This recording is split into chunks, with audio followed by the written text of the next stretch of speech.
नमस्कार, मी पंजाब डग. सुरुवातीला विदर्भातलाच अंदाज सांगतो.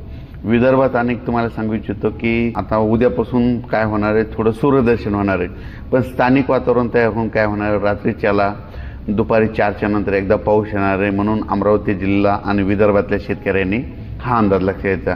आणि त्याच्यानंतर राज्यातल्या सर्व शेतकऱ्यांना सांगू इच्छितो की त्याच्यानंतर 19 तारखेपासून राज्यातला पावसाचा जोर कमी होणार आहे. पण जोर कमी जरी झाला तरी राज्यात काय होणार आहे, स्थानिक वातावरण तयार होऊन पाऊस मात्र पडतच राहणार आहे. म्हणून हा अंदाज लक्षात घ्यायचा.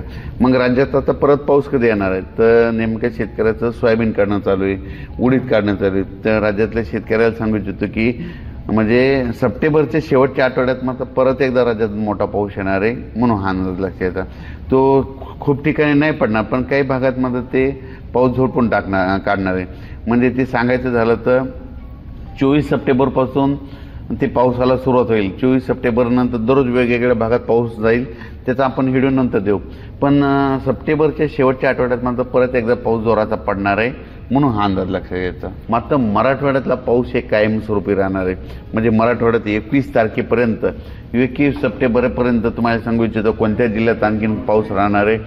लातूर जिल्ह्यामध्ये पाऊस राहणार आहे, परभणी जिल्ह्यामध्ये राहणार आहे, नांदेड जिल्ह्यामध्ये राहणार आहे, हिंगोली जिल्ह्यामध्ये राहणार आहे, जालना जिल्ह्यामध्ये राहणार आहे, बीड जिल्ह्यामध्ये राहणार आहे, अहिल्यानगरकडे राहणार आहे, सोलापूरकडे राहणार आहे. ह्या पट्ट्यात मात्र आणखीन 19 तारखेपर्यंत दररोज वेगवेगळ्या भागात आता लय खूप काही मोठं नाही, पण दररोज एकदा हजेरी लावून जाणार आहे. या जिल्ह्यात मात्र एकदा हजेरी लावणार आहे. म्हणून हा अंदाज लक्षात घ्यायचा. त्याच्यानंतर कोकणात देखील पाऊस आणखीन 17, 18, 19 3 कोकणपट्टीमध्ये सांगायचं झालं कुडाळपासून ते नाशिकपर्यंत ते पाऊस देखील चालू राहणार आहे. म्हणून हे अंदाज लक्षात घ्यायचा.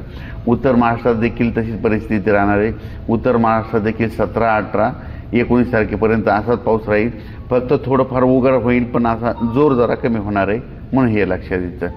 त्याच्यानंतर सांगायचं झालं तर जळगाव जिल्हा, बुलढाणा जिल्हा या पट्ट्यामध्ये काय होणार आहे, आणखीन 17, 18 आणखीन 2 दिवस मात्र पाऊस राहणारच आहे. फक्त काय होणार, थोडी उघड भेटणार आहे. म्हणजे एवढं जे पहिला जे जोर होता ते मात्र कमी होणार आहे. आता हे जे परतीचा पाऊस आहे ना, आणखीन हे सप्टेंबरचे आणखीन 10-12 दिवस आणि ऑक्टोबरचे 10 आणखीन 20 दिवस मात्र पावसाचे दिवस राहिलेले.